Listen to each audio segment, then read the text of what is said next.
আরবি শব্দ তওবা, এটার অর্থ আসলে কি? আমি এটার সাধারণ সংজ্ঞাটা জানতে চাই, পাশাপাশি ইসলামিক দৃষ্টিভঙ্গিটাও জানব। এই আরবি শব্দ তওবা এর অর্থ হচ্ছে ফিরে আসা বা প্রত্যাবর্তন, আর ইসলামিক পরিভাষায় শরিয়া অনুযায়ী এর মানে একজন মানুষ সেগুলো ত্যাগ করেছে যেগুলো আল্লাহ সুবহানাহু ওয়া তাআলা নিষেধ করেছেন, আর ফিরে এসেছে সেই সব জিনিসগুলোতে যেগুলো আল্লাহ তাআলা নির্দেশ দিয়েছেন।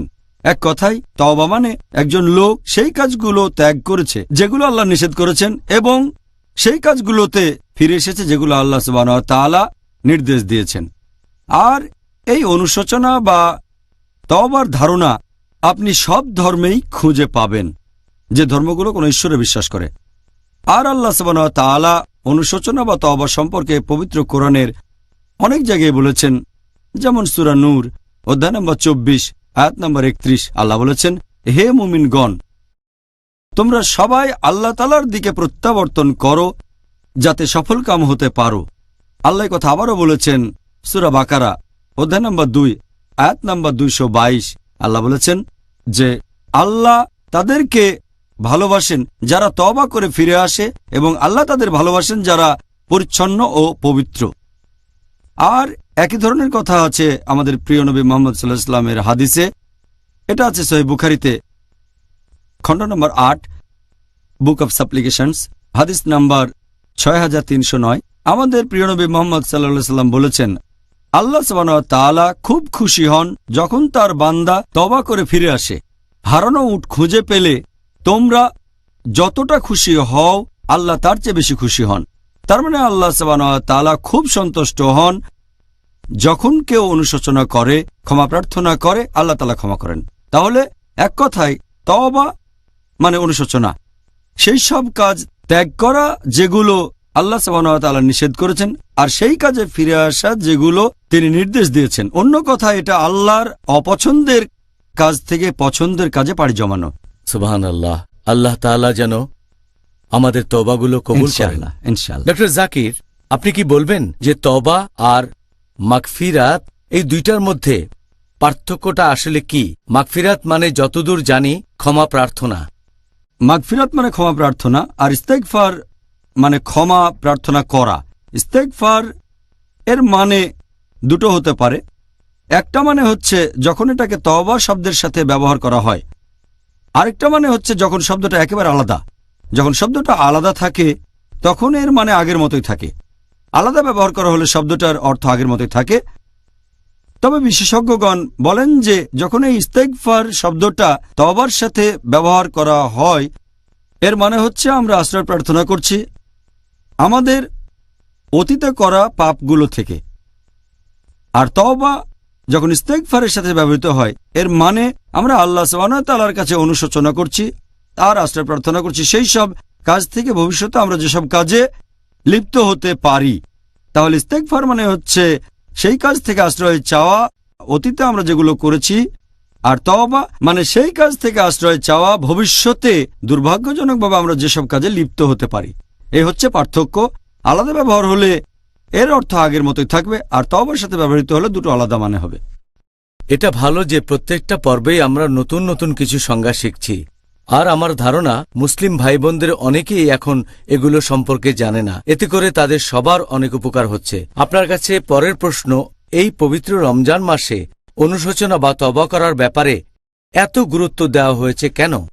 এই মাসটা খুবই স্পেশাল, কারণ আল্লাহ সুবহানাহু ওয়া তাআলা তাঁর বান্দাদের, তাঁর ভৃত্যদের সবচেয়ে বেশি ক্ষমা করেন এই মাসেই। সেজন্যই বলা হয়ে থাকে যে রমজান হচ্ছে ক্ষমাশীলতার মাস। আমাদের প্রিয় নবী মুহাম্মদ সাল্লাল্লাহু আলাইহি সাল্লাম বলেছেন, এটার উল্লেখ আছে তিরমিজিতে বুক অব ফাস্টিং হাদিস নাম্বার 682। আমাদের প্রিয় নবী মুহাম্মদ সাল্লাল্লাহু আলাইহি সাল্লাম বলেছেন যে যখন পবিত্র রমজান মাসের প্রথম রাত আসে, শয়তান তখন শেকলে আবদ্ধ থাকে আর দোজখের দরজা বন্ধ থাকে, দোজখের একটা দরজাও খোলা থাকে না। আর বেহেশতের দরজা তখন খোলা থাকে, বেহেশতের একটা দরজাও বন্ধ থাকে না। সে সময় লোকজনকে উদ্দেশ্য করে বলা হবে যে তোমরা যারা ভালো কাজ করতে চাও এদিকে এসো, আর যারা খারাপ কাজ করছো তারা পিছিয়ে যাও। আর আল্লাহ তার বান্দাদের আবারও সুযোগ দিয়ে থাকেন এটা রমজান মাসের প্রত্যেক রাতে তিনি করেন। আমাদের প্রিয় নবী মুহাম্মদ সাল্লাল্লাহু আলাইহি সাল্লাম তিনি আরো বলেছেন, এই সহিহ হাদিসটার উল্লেখ আছে তিরমিজিতে, হাদিস নাম্বার 3545। আমাদের প্রিয় নবী মুহাম্মদ সাল্লাল্লাহু আলাইহি সাল্লাম একবার তিনি মঞ্চের উপর দাঁড়ালেন খুতবা দেওয়ার আগে। তখন তিনি বললেন, আমিন আমিন আমিন 3 বার। লোকজন প্রশ্ন করল, হে রাসূল, কেন? তখন আল্লাহ তাআলার রাসূল বললেন যে ফেরেশতা জিবরাইল তার কাছে এসে বলেছিলেন যে এই পবিত্র রমজান মাসে যার গুনাহ ক্ষমা করা হবে না, যে দোজখে প্রবেশ করবে, তার থেকে দূরে থাকতে আল্লাহর কাছে প্রার্থনা করুন। তারপর জিবরাইল বললেন মুহাম্মদ সাল্লাল্লাহু আলাইহি সাল্লামকে, বলেন আমিন। মুহাম্মদ সাল্লাল্লাহু আলাইহি সাল্লাম বললেন আমিন। তার মানে এটা দুর্ভাগ্যজনক, একজন লোক রমজান মাসকে সামনে পাচ্ছে কিন্তু তার গুনাহ ক্ষমা করা হচ্ছে না। এটাই তো ক্ষমা পাওয়ার মাস।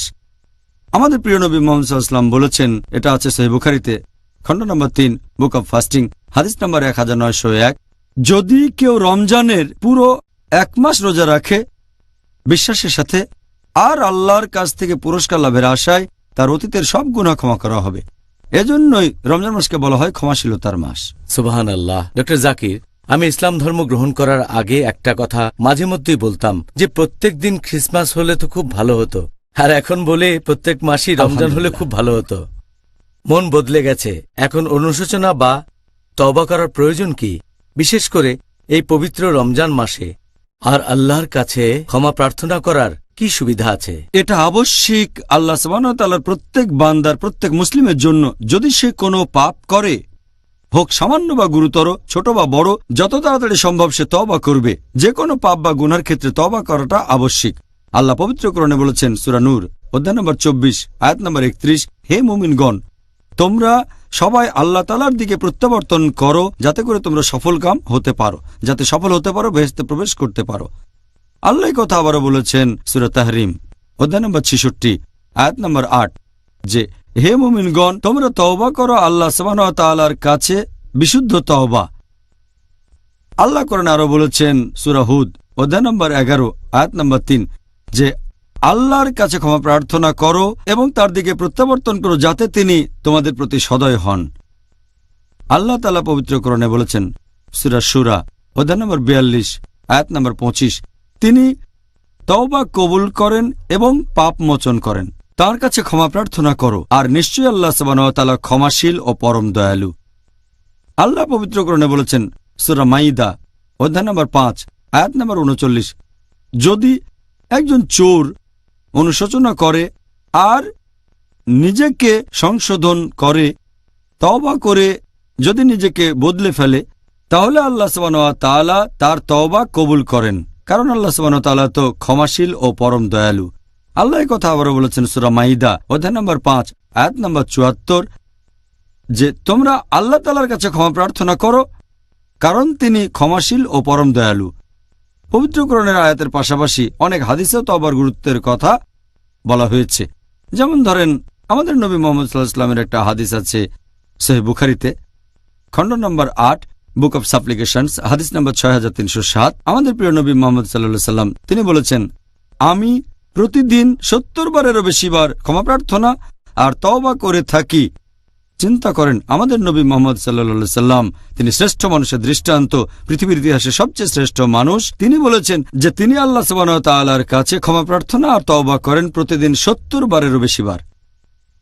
এরপর উল্লেখ আছে সহিহ মুসলিমে, খণ্ড নম্বর 4, এটা আছে বুক অব জিকিরে, হাদিস নাম্বার 6523। নবী মুহাম্মদ সাল্লাল্লাহু আলাইহি ওয়াসাল্লাম বলেছেন, হে মুমিনগণ, তোমরা তওবা করো। আমি প্রতিদিন 100 বারেরও বেশি আল্লাহ সুবহানাহু ওয়া তাআলার কাছে তওবা করি। এই হাদিসটা উল্লেখ করা হয়েছে সহিহ মুসলিমে, খণ্ড নম্বর 4, বুক অব রিপেন্টেন্স, হাদিস নাম্বার 6644। আমাদের প্রিয় নবী মুহাম্মদ সাল্লাল্লাহু আলাইহি ওয়াসাল্লাম বলেছেন, আল্লাহ সুবহানাহু ওয়া তাআলা রাতের বেলায় হাত বাড়িয়ে দেন তাদের দিকে যারা তওবা করে তাদের পাপের জন্য, যেগুলো তারা করেছে ভোর থেকে সন্ধ্যা হওয়া পর্যন্ত। আর আল্লাহ সুবহানাহু ওয়া তাআলা দিনের বেলায় হাত বাড়িয়ে দেন তাদের দিকে যারা তওবা করে তাদের পাপের জন্য, যে পাপগুলো তারা করেছে সন্ধ্যা থেকে ভোর পর্যন্ত, যতদিন না সূর্য পশ্চিম দিকে ওঠে, মানে রোজ কিয়ামতের দিন পর্যন্ত। তার মানে আল্লাহ কিয়ামতের দিন পর্যন্ত আমাদের ক্ষমা করবেন যে তওবা করবে। একই ধরনের হাদিস এটা আছে সহিহ মুসলিমে, খণ্ড নম্বর 4, বুক অব জিকির, হাদিস নম্বর 6525। আমাদের নবী মুহাম্মদ সাল্লাল্লাহু আলাইহি ওয়াসাল্লাম বলেছেন যে আল্লাহ সুবহানাহু ওয়া তাআলা তাঁর বান্দাদের ক্ষমা করবেন যদি সে তওবা করে, যতদিন না পশ্চিম দিকে সূর্য ওঠে। তার মানে আল্লাহ সুবহানাহু ওয়া তাআলা আমাদের ক্ষমা করবেন রোজ কিয়ামতের আগ পর্যন্ত যদি তার কোনো ভৃত্য, তার কোনো বান্দা তওবা করে। এছাড়াও উল্লেখ করা হয়েছে সহিহ বুখারীতে, খণ্ড নম্বর 8, বুক অব রিকাক, হাদিস নাম্বার 6438।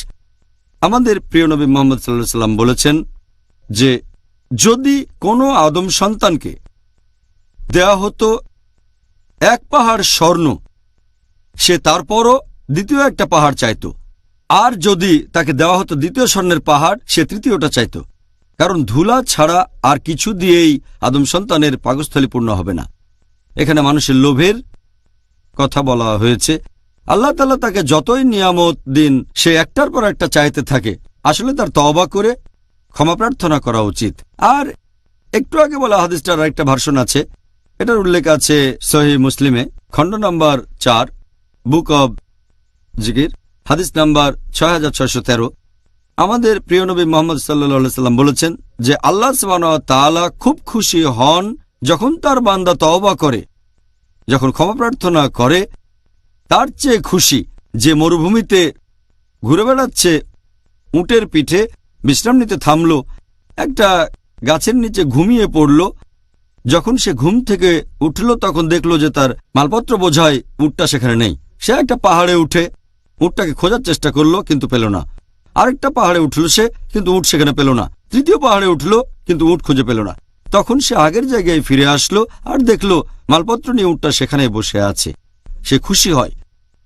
আর আল্লাহ সুবহানাহু ওয়া তাআলা তার চেয়ে অনেক বেশি খুশি হন যে মালপত্র সহ তার হারানো উটটাকে খুঁজে পেয়েছে। আল্লাহ তার চেয়ে অনেক বেশি খুশি হন যখন কোনো বান্দা তওবা করে এবং ক্ষমা প্রার্থনা করে তার কাছে। এই হলো অনুশোচনা বা তওবার গুরুত্ব।